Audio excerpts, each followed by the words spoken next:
Class 7th lesson 21 English reader. एक बार कृष्णवर्मन कृष्णा स्वामी नाम का आदमी पाटलिपुत्र के एक किसी शहर में रहता था। कृष्णा स्वामी की और उसकी पत्नी की मृत्यु के बाद उनके 4 पुत्र जो थे वो छोटे ही थे और इसी अवस्था में वे अकेले रह गए।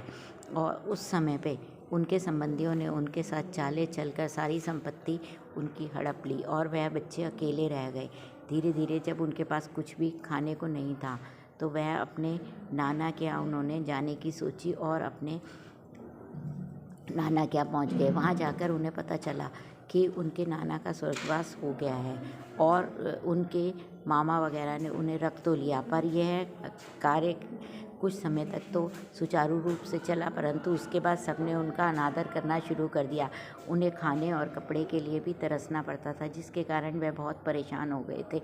और फिर उन्होंने कोई ना कोई अपना ऐसा सोचा, चारों भाइयों ने बैठकर सोचा कि वह कुछ ऐसा काम करे जिससे कि वह ज़िंदगी में कुछ कर पाएँ और कुछ पैसे कमा सके और उनकी परेशानियों का अंत हो जाए।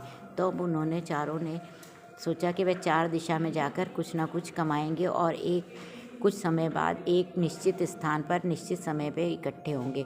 और जब कुछ समय बाद जब वह चारों अपने निश्चित समय में निश्चित स्थान पे इकट्ठे हुए तो उन्होंने आपस में बात की। पहले वाले भाई ने कहा कि मैं खाली हड्डियों पे किसी भी तरह का कोई जानवर बना सकता हूँ और उसके ऊपर उसकी खाल चढ़ा सकता हूँ। दूसरे ने कहा मैंने सीखा है कि मैं उसकी खाल और बाल कैसे बनाऊँगा। तीसरे ने कहा कि मैं उसके लिम्स बना सकता हूँ और उसकी हड्डियों को स्किन पहनाकर और फ्लैश और एयर के साथ उसे तैयार कर सकता हूँ। उस चौथे ने कहा कि मैं जब वह पूरी तरह तैयार हो जाएगा तो उसमें जान डाल सकता हूँ। चारों ने सोचा कि लाओ पहले हम अपने इस कुशलता को खुद ही आजमा कर देखें, और चारों ने इस तरह से एक शेर को तैयार किया और चौथे ने जैसे ही उसमें जान डाली, शेर ने तैयार होकर अपना उनके ऊपर झपट्टा मारा और चारों को खा गया। इस प्रकार हम देखते हैं कि केवल कोई चीज़ सीख लेने से ही कार्य नहीं पूरा होता। हमारे को कोई भी चीज़ सीखकर उसका प्रयोग बुद्धिमत्ता से करना आना चाहिए।